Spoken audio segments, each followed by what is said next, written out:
boa noite. Está no ar mais uma edição do Urban View. Obrigada pela presença. O Urban View é um programa feito pela Urban Systems. Bom, o tema de hoje é logística e transporte. Qual o cenário do setor em 2015 e as perspectivas para os próximos anos? Bom, não é de hoje que percebemos que o nível da qualidade das nossas estradas e rodovias está bem abaixo do ideal. A malha ferroviária, um dos mais importantes modais, ainda não é suficiente para suprir a demanda de um país com dimensões continentais.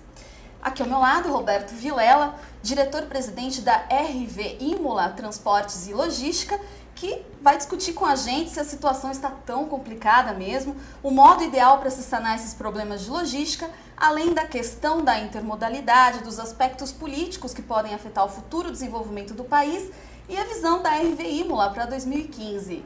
Bem-vindo, Roberto. Obrigado pela presença. Obrigado, eu que agradeço, né? Uma alegria estar aqui com vocês e pronto.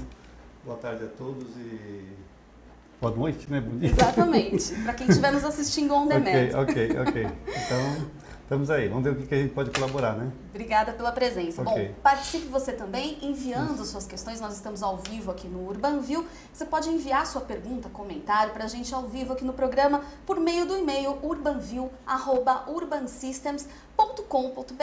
Outra forma de você participar é por meio da nossa enquete do dia, que você volta lá no site da Urban Systems, urbansystems.com.br. Lá no final do programa a gente traz o resultado e o nosso entrevistado comenta com a gente. A pergunta de hoje: qual modal deveria ter maior prioridade nos investimentos públicos em logística?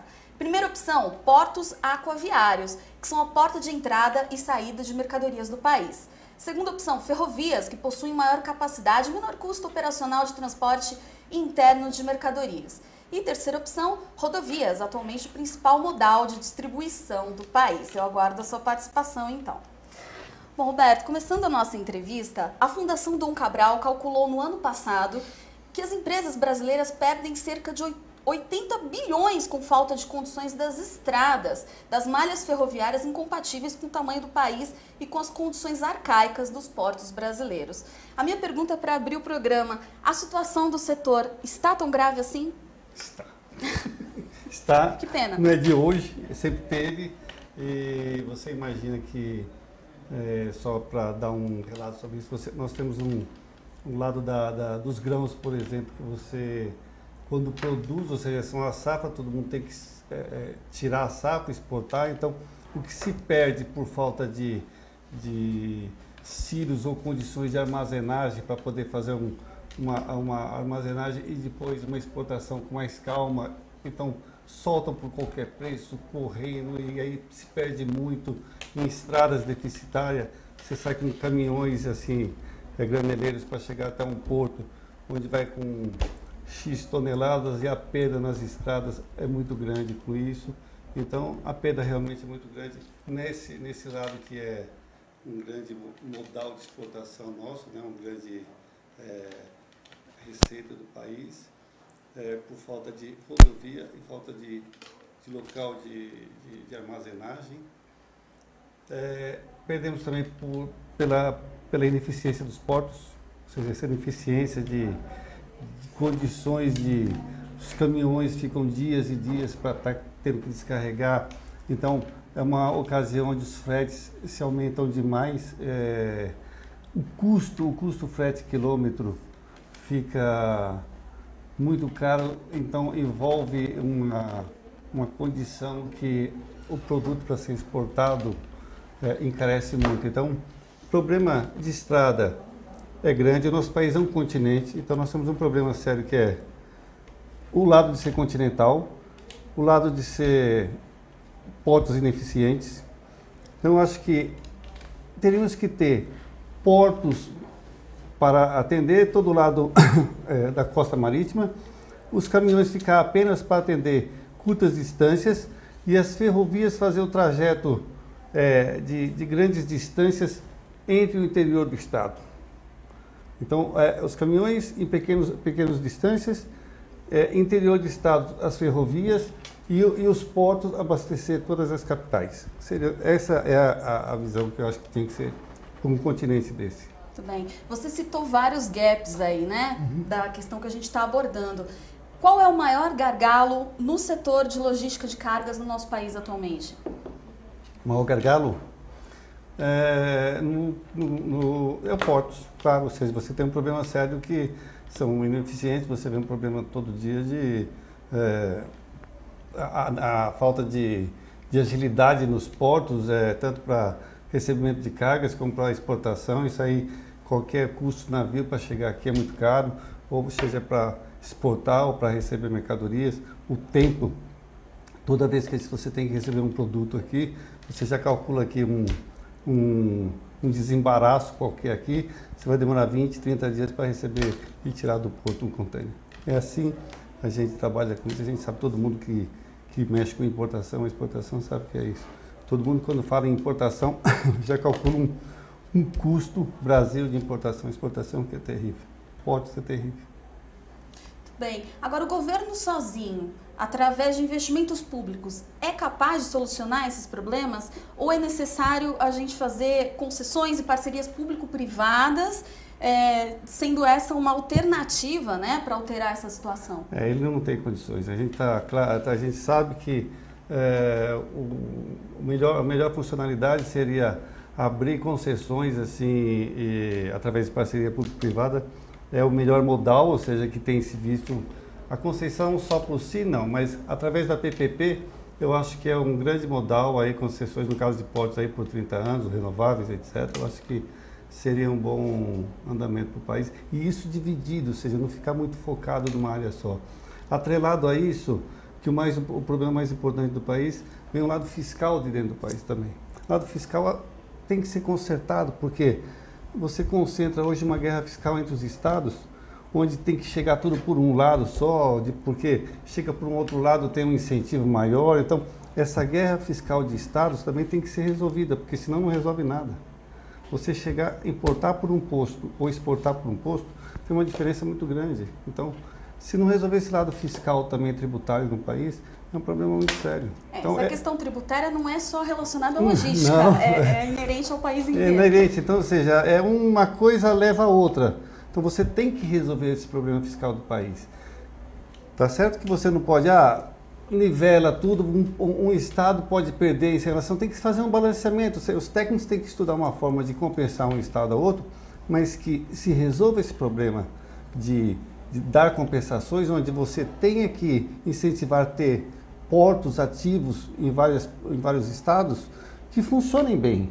Você tem o Maranhão com um bom porto, então utilize o bom porto, dê incentivo para que importe ou exporte por lá. Tem o Porto de Fortaleza, o Porto de Paraíba, de Pernambuco, enfim. Utilize-se disso, mas não deixe lá um porto parado. Por quê? Vem tudo por Santos ou tudo por Paranaguá, etc. Tem que incentivar todos os portos. Você tem visto iniciativas dessa natureza? Eu vejo portos assim que ficam lá obsoletos porque tem eu não digo para solucionar essa questão. Você colocou como solucionar esses gaps. Eu acho que tem que ter iniciativas dessa natureza, mas precisa sim, da parte do governo, resolver esse lado fiscal.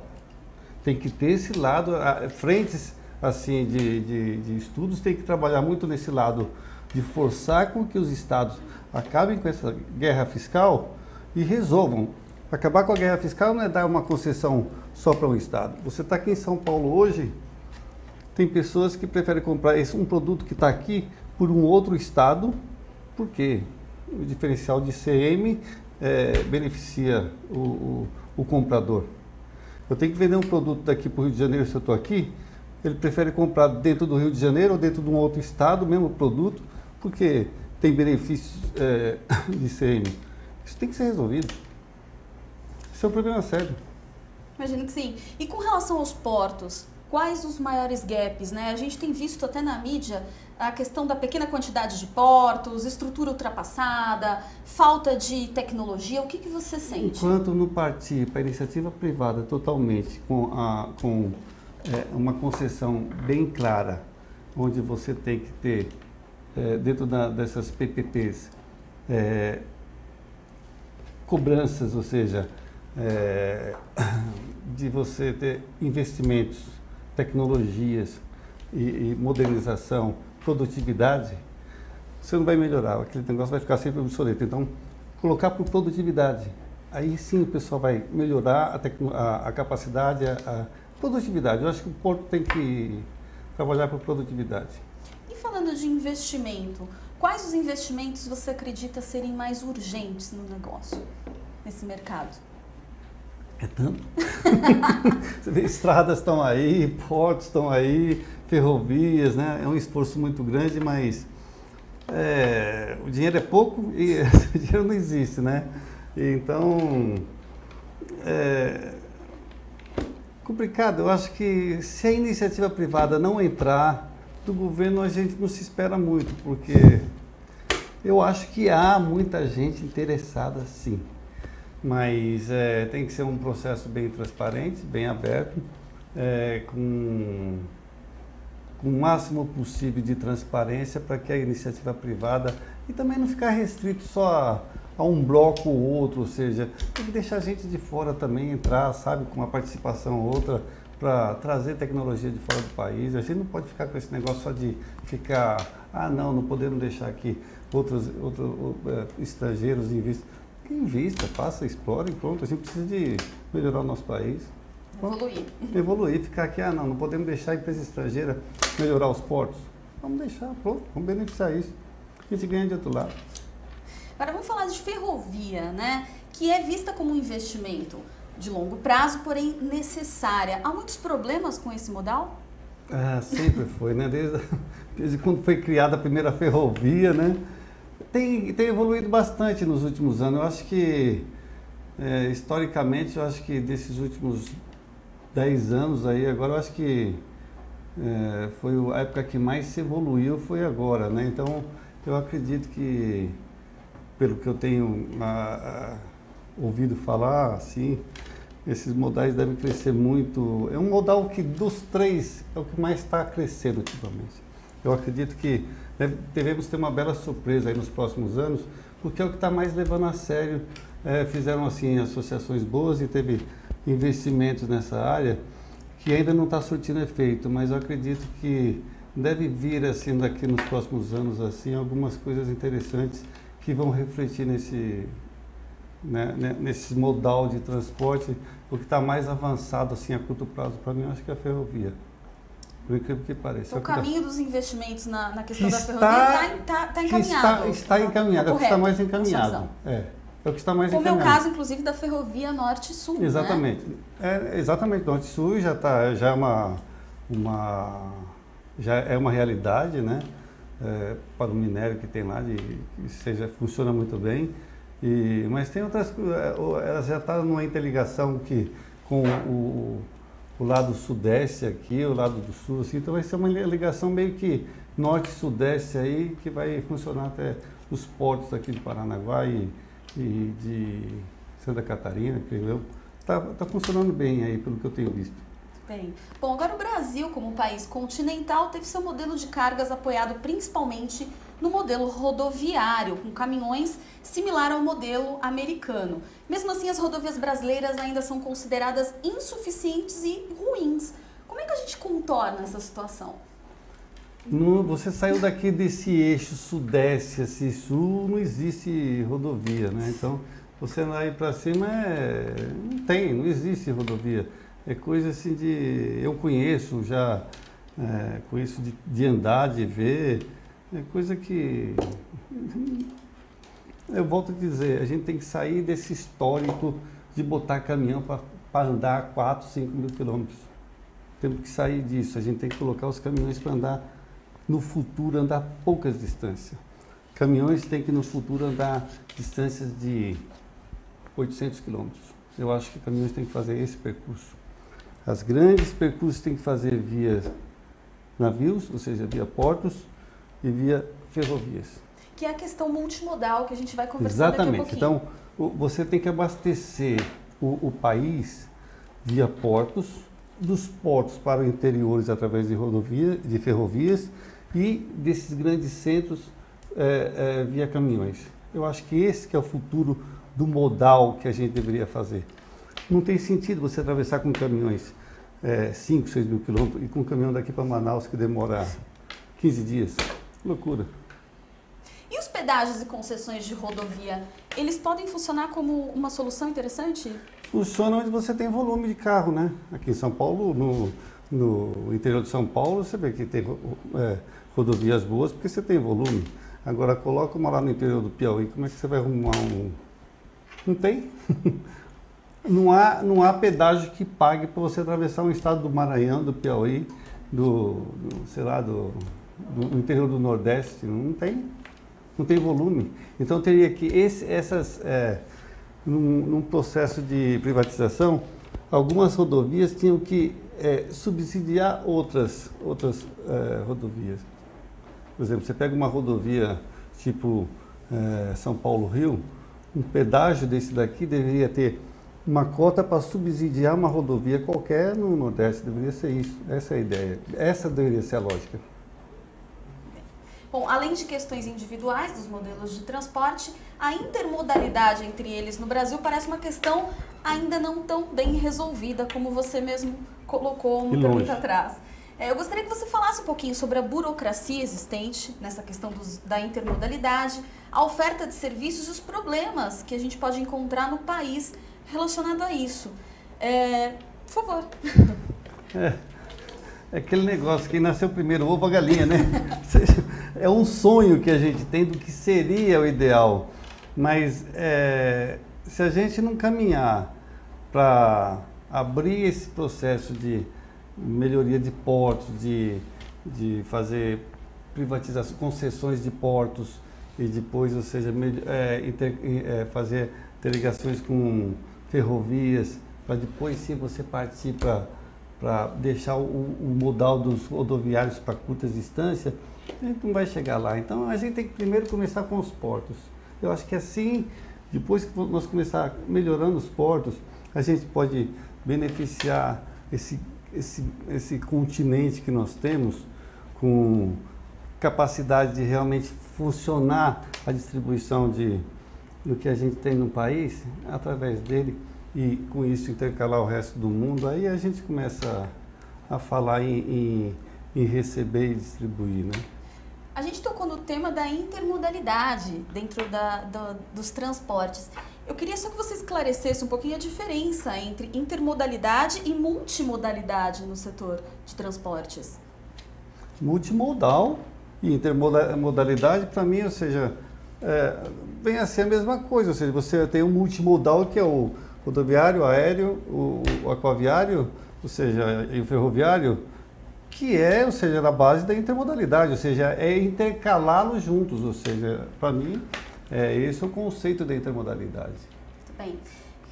Que é os 4 modais intercalados, né? Ou seja, você está usando todos eles, né? Pensando em planejamento, que exemplos o Brasil pode seguir para alcançar uma melhor eficiência no setor de logística e transporte de cargas? Nós temos o país, como te disse, um país que não é um país muito... Você pode comparar com outro, né? Não é um país, você pode comparar com um continente, mas nós temos uma Amazônia, por exemplo. Eu tenho negócios no Amazonas que, só para você ter uma ideia, eu faço distribuição dentro da Amazônia, onde eu tenho balsas que nós temos 6 calhas. Calhas lá seria uma rodovia, tá? Entre uma rodovia, entre ida e volta, que demora uma balsa fazendo distribuição, demora 60 dias entre ida e volta. Então você vê que é um outro mundo. Então você pegar um local desse, na Amazônia, que não tem lugar nenhum no mundo, e comparar um país desse, que tem essa diversidade no Nordeste, daquele que tem locais assim, que passa quilômetros e quilômetros em uma cidade. Então, e comparar com, não sei, talvez a Rússia, não sei. Então, é difícil você ver um modal que você possa comparar em termos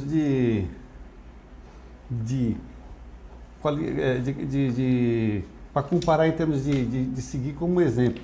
Você tem sim a parte rodoviária para você ver lado de estradas, você pega estradas da Europa ou estradas nos Estados Unidos, que são coisas de primeiríssimo mundo, né? Então, que você chega ali dentro da Europa, onde não tinha rodovias, a própria comunidade europeia andou fazendo. Você chega em Portugal, tem mais rodovia do que do nada a lugar nenhum, por exemplo, né? Então é assim que funciona. que distribuíram muito dinheiro para aquilo. Nos Estados Unidos, as rodovias são feitas realmente para durar. Aqui as rodovias não são feitas para durar. São feitas para serem refeitas novamente, rapidinho, né? Então, uma coisa... Começa a complicar. Complica, né? Ou seja, tem outros interesses, então é feito depois, ou seja, para destruir logo, para refazer, então é complicado, né? Então, até mudar esse conceito de fazer realmente uma rodovia, é quando você coloca uma concessão, que o cara tem que ter a rodovia, você vê que ele começa a fazer uma rodovia melhor. A rodovia dura mais. Quando a rodovia Porque existem parâmetros, né? Quando a rodovia é para o governo, que ele tem que refazer de novo, o asfalto não é tão bom.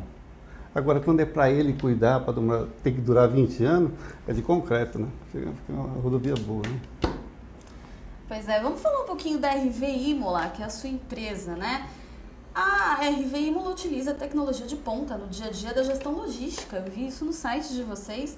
Inclusive, desenvolveu um modelo de software que adequa os demais sistemas utilizados nas empresas. Assim, consegue trabalhar rapidamente com informações dos estoques dos clientes e elaborar controles nos centros de distribuição do operador e nas unidades de saúde.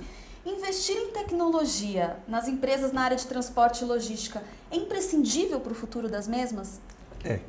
É porque eu acho que, como eu estava dizendo, a gente estava falando sobre os modais, eu acho que caminhão, depósito, isso aí são tudo commodities. Ou seja, a empresa de transporte e logística tem que ter inovação, tem que ter inteligência.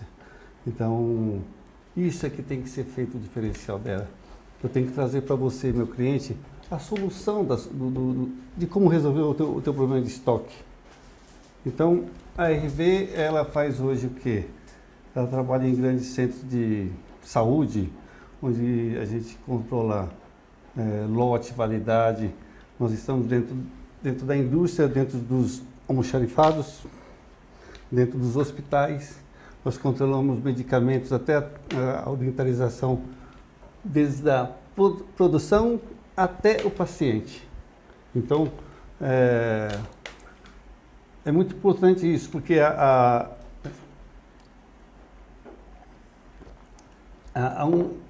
uma legislação que a rastreabilidade está sendo implantada pela Anvisa na fabricação até o consumo final do medicamento.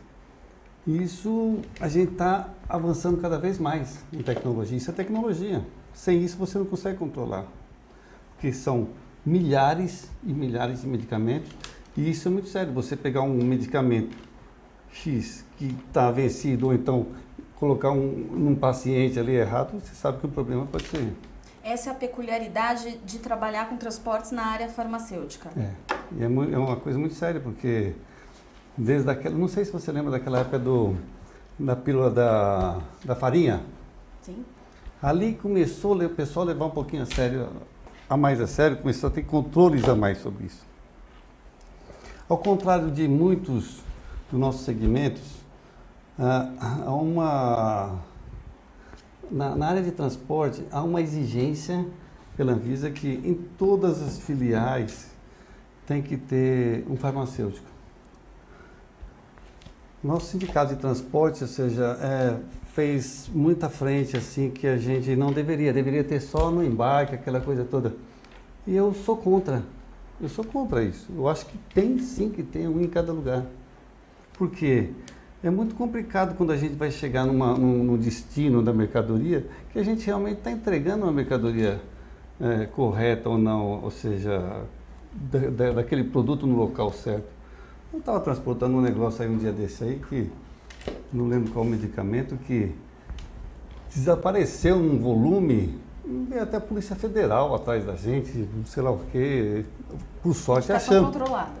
Exato, por sorte achamos, mas o negócio é seríssimo. Depois de saber que aquele negócio lá, alguém que toma por engano aquilo lá, encolhe o braço, sei lá o quê, faz um negócio de doido. Então, o negócio é seríssimo. Então tem que saber realmente, quando é um medicamento controlado, alguém está embarcando, é a unidade tal, na outra unidade, quando vai chegar, é um farmacêutico meu que tem que receber, como receber, ou seja, para quem vai entregar. Então, eu defendo que em todas as minhas unidades tem que ter farmacêutico.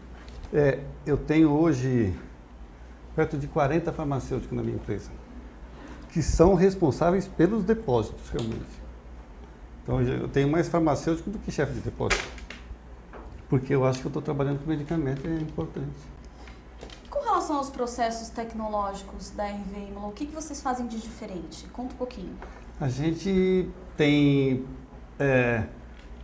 a preocupação de estar sempre buscando as necessidades. Nós temos pessoas que estão sempre entrando dentro das necessidades, seja dos hospitais, seja dos depósitos, tendo todas as necessidades processuais. Nós temos engenheiros técnicos para isso, que vê as necessidades e vê como galgar espaços e processos para encurtá-los e colocar isso a nível sistêmico. A gente traduz isso, leva para a nossa área de software e a gente desenvolve isso. E o software todo nosso é próprio por isso. A gente está desenvolvendo e tentando colocar isso tudo em tecnologia própria. É pesquisando e inovando. Muito bem. Bom, agora pensando um pouco agora no cenário político e econômico que a gente está vivenciando no Brasil, como é que você enxerga a questão da investigação da Operação Lava Jato sobre as principais empresas de infraestrutura no país? Existem impactos no setor? Na sua opinião, quais são? Tem, ou seja, tem um problema, ou seja, uma coisa é certa, tem que se passar limpo isso tudo, mas o prejuízo também que o país como um todo está tendo por conta disso é um problema sério, porque não é só essas grandes empresas que estão paradas. As empresas que trabalham para o efeito cascata nisso aí está gigantesco, ou seja, o país está parado por conta dessa operação. É um problema? É. Mas o custo disso também é um problema muito sério. Tem que se resolver? Tem. Mas são 5, 10 grandes empreiteiras, que são talvez a base do país, acho que se tirar essas aí não tem outras no país, mas que divide o resto do país todinho, ou seja, numa escala que para o país inteiro, ou seja, não sei qual é a solução que deveria ser dada, mas e como deve ser dado, mas que o país parou. Sim. E isso não sei como o caminho que deve ser feito, mas alguma coisa tem que ser feito rápido. Você sente alguma preocupação no mercado com relação à evasão de investimentos? Total, vai investir, ou seja, se não tem o que fazer aqui, você está todo mundo parado, um depende do outro. Ainda há pouco eu vi assim, um prédio tal parou por quê? Porque a empresa tal está lá na Operação Lava Jato, então não tem mais recurso, não paga essa empresa, porque essa empresa tem mais capital para fazer esse prédio, o prédio parou então, e o cara que fornece piso também não tem mais dinheiro, então é um efeito cascata, ou seja, vai todo mundo parando, então tudo está parado. E as concessões? Como ficam as concessões nesse caso? Não é verdade? Uma das grandes empresas também que participavam de concessões, uma dessas aí que estava no meio também, né? Mas agora sei lá, né? Muito bem. Complicado, né? Complicado. A gente está chegando ao fim do UrbanView. Vamos ver então o resultado da nossa enquete. A pergunta foi: qual modal deveria ter maior prioridade nos investimentos públicos em logística? 8% disseram rodovias, atualmente o principal modal de distribuição do país. 15% disseram portos aquaviários, que são a porta de entrada e saída de mercadorias do país. E a maioria, 77%, diz ferrovias, que possuem maior capacidade e menor custo operacional de transporte interno de mercadorias. Olha que interessante, as pessoas acreditam de fato na ferrovia, né? Vão ter boas surpresas aí. Tá vindo muita coisa pela frente aí já. Tá vindo. Os investimentos estão bem concentrados nessa área. Já porque os consórcios feitos já há 5, 6 anos atrás já foram feitos, estão em andamento e já estão aí já para ter muita coisa aí, principalmente na parte de grãos e de parte de minérios, assim, que é uma grande parte que precisa, vai dar uma boa escoação aí para os portos. Você concorda então com o resultado? Não, sim, é que, ou seja, já está tendo já esses investimentos, já estão. O resultado ainda não apareceu, mas vai aparecer, mas os investimentos já estão nele, já foram feitos, mas vão aparecer o resultado. Agora, tudo isso que foi feito, se não tiver os portos funcionando para exportar o que vem das ferrovias também, porque essas ferrovias aí pode ser que, quando dizem aí as ferrovias para distribuição dentro da malha viária do país, aí eu concordo que precisa totalmente, não tem nada. Eu discordaria do fato de usar a ferrovia como malha de distribuição dentro do país. Porque você colocar malha dentro de um país só por si, só para estar distribuindo, é muito complicado, porque nós somos um país que não tem muita segurança. Então, para estarem roubando cargas normais por aí, destruindo trilho para roubar carga aí, ou seja, de ferro aí, o país é grande. Então, até que se não tem uma cultura de mais segurança, é complicado. Então, minério, o cara é difícil estar roubando essas coisas. Então, essa parte bruta que hoje, que utiliza-se de caminhões, para a ferrovia, eu acho muito importante e deve funcionar bem agora. Agora, eu ainda defendo a tese que o país, as principais capitais do país estão no lado fronte ao mar, ou seja, fronteiriço ao mar. Então, é por essa área que eu acho que deve ser feito todo o abastecimento. A minha opinião é abastecer todo o país pelo litoral. Seria essa a minha ideia. Mas as ferrovias, como um todo, se fosse para abastecer o mar, não seria tão... Mas para abastecer as capitais pelas ferrovias, não. Não acredito nisso. Mas abastecer a parte de minério e de grãos via as ferrovias, sim. E levantar a bandeira da intermodalidade também, tem né? Tem que ser sem isso, ou seja, isso tem que ser feito. Ou seja, ferrovias para trazer do interior para os portos para exportar e os caminhões para curtas distâncias. Eu acho que é isso, a minha opinião. Muito bem. Roberto, obrigada pela sua presença, parabéns pela participação Obrigado. e pelo trabalho, viu? Obrigado. Seja sempre bem-vindo. Prazer é meu e obrigado a todos e estamos aí à disposição sempre. Obrigada a você que esteve com a gente em mais um Urban View. Lembrando que basta você acessar www.altv.com.br. Até lá!